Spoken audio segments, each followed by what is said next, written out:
One of the interesting things, Greg Cosell, one of the best NFL film breakdown guys, on what he has seen when he went and watched Dillon Gabriel, the guy the Browns took with their second of two third-round picks. I think that Gabriel is a guy that has a natural feel for the position. I think he's got subtle and nuanced pocket movement, which you don't see from a lot of college quarterbacks. I think he has a pretty refined feel for when to come off intermediate route concepts and check the ball down. He rarely gets stuck in the pocket.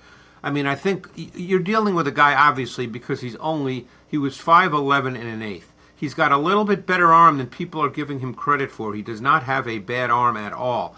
What he needs at the next level, and I think in an ideal world, this is what Kevin Stefanski wants his offense to look like, is he needs a passing game built on timing and rhythm concepts, maybe an emphasis on RPO and quick game.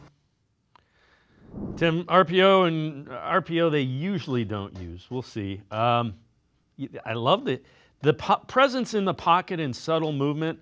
I think those are really underrated skills for an NFL quarterback. That was what made Tom Brady Tom Brady. And I'm not saying Dillon Gabriel is going to be Tom Brady, but if you look for what skill he had that made him elite, that was a big part of it. That, and he worked like a maniac.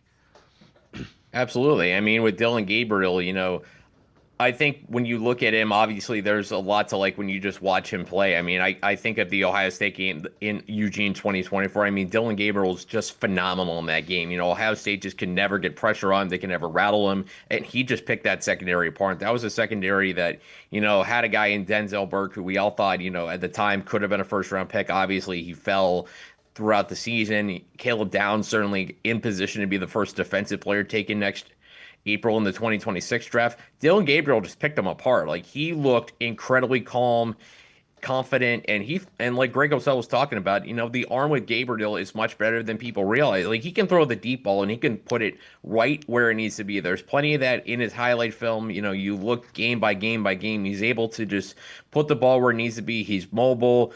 I think there is some Baker Mayfield to his game, maybe not as strong of an arm, but I think you see that kind of mobility, maybe not as reckless as Baker, but I think that ability to create extra time for himself and also moving within and without the pocket, I think are interesting things of his game. And certainly, he was a sleeper coming in, and because of the Browns taking Shadur Sanders in the 5th round, I think, that takes a little more attention off Dillon Gabriel and kind of lets him go back to being the underdog where he might be able to thrive best in this quarterback race.